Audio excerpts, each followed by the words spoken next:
तर नमस्कार शेतकरी बांधवांनो, सुधारित पीक विमा 2025चा खरीप हंगामाचा तुमच्या खात्यात जमा व्हायला सुरुवात झालेली आहे आणि महाराष्ट्रातील बऱ्याचशा शेतकऱ्यांच्या खात्यामध्ये याची रक्कमसुद्धा जाहीर झालेली आहे।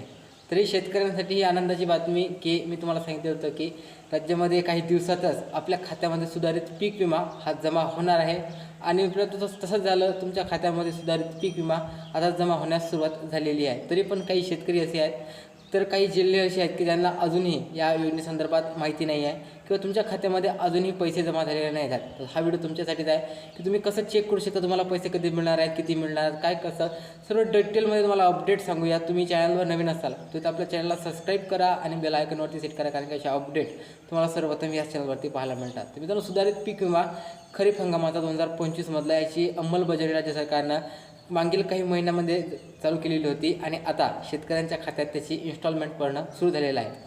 बहुतांश शेतकरी असे आहेत की ज्यांना याची रक्कम मिळाली सुद्धा आहे तुमच्या खात्यामध्ये, पण काही असे जिल्हे आहेत की ज्यांना अजूनही वाटप झालेलं नाही आहे। ते जिल्हे तुम्हाला सांगतो। सर्वप्रथम तर लक्षात ठेवा की हा खरीप हंगामाचा जो आपला 2025मध्ये मोठ्या प्रमाणामध्ये मराठवाडा, पश्चिम महाराष्ट्र आणि विदर्भाच्या काही भागामध्ये मोठ्या प्रमाणामध्ये अतिवृष्टी झाली होती। जवळपास 70-75 मिलीमीटरपेक्षा जास्त पाऊस राज्यामध्ये नोंदवण्यात आलेला होता। त्या अनुषंगाने राज्य सरकारने अतिवृष्टी नुकसान भरपाई सोबतच सुधारित पीक विमा जवळजवळ 14,000 कोटी रुपयाचा निधी या दोन्ही योजनेअंतर्गत जाहीर करण्यात आलेला होता।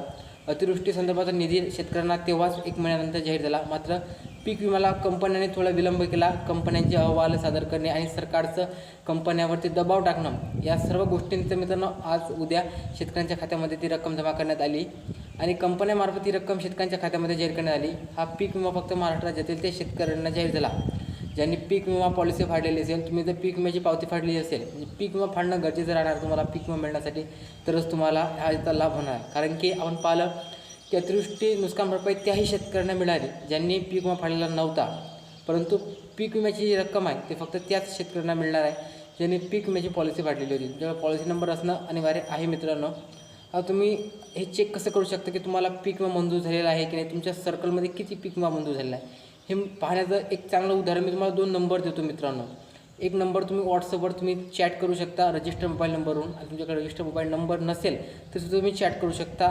तर तुम्हाला एवढं माहीत पडेल की तुमच्या सर्कलमध्ये किती निधी जाहीर झाला आहे। तुमचा रजिस्टर मोबाईल नंबर नसेल तरीसुद्धा तुम्ही हे पाहू शकता की तुमच्या सर्कलमध्ये निधी किती जाहीर झालेला आहे। पण तुम्हाला तुमचा स्वतःचा पॉलिसी नंबरवरून हे चेक करायचं तुम्हाला मंजूर झालेला आहे की नाही।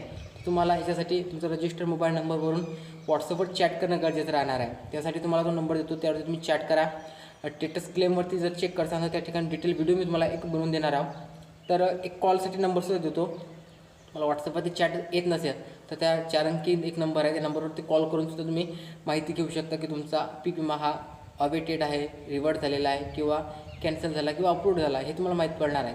कारण की आपण जेव्हा ती पॉलिसी नंबर टाकतो तर आपल्याला असं माहीत पडलं की तुमचा पीक विमा जास्त तर शेतकऱ्यांना एकच ऑप्शन येतं की तुमचा पॉलिसी नंबर क्लेम हा अवेटेड आहे मित्रांनो। अवेटेड म्हणजे तुमची पडताळणी चालू आहे आणि तुमच्या सर्कलमध्ये तुम्हाला मंजूर झालेला पीक विमा मात्र अजूनही तुमच्या खात्यात जाहीर झालेला नाही आहे। खात्यात जाहीर होत असेल तर त्या ठिकाणी अप्रूव्ह नाव येते, अप्रूव्ह, आणि तुमचा जर रिवर्ट झालेला असेल म्हणजे तुमचा पीक विमा हा कॅन्सल झालेला असेल तर तुम्हाला रिवर्ट नाव येते। असे प्रकारे 3-4 ऑप्शन त्या ठिकाणी येतात।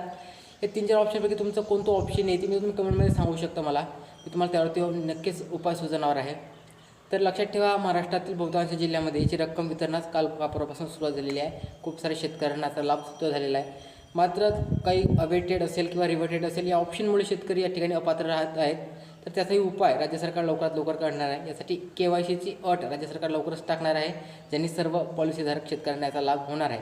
कंपन्यांमार्फत ही 18,500 रुपयाची रक्कम प्रति हेक्टरप्रमाणे तुमच्या खात्यात जाहीर झालेली आहे। तुमच्या महसूल मंडळामध्ये जेवढं नुकसान असेल त्याच्या अनुषंगाने ही रक्कम तुमच्या खात्यात जाहीर करण्यात येणार आहे। तुम्हाला हा व्हिडिओ आवडला असेल नक्कीच लाईक करा, काही डाऊट असेल तर नक्की विचारू शकता। भेटूया नवीन व्हिडिओमध्ये। जय हिंद, जय महाराष्ट्र।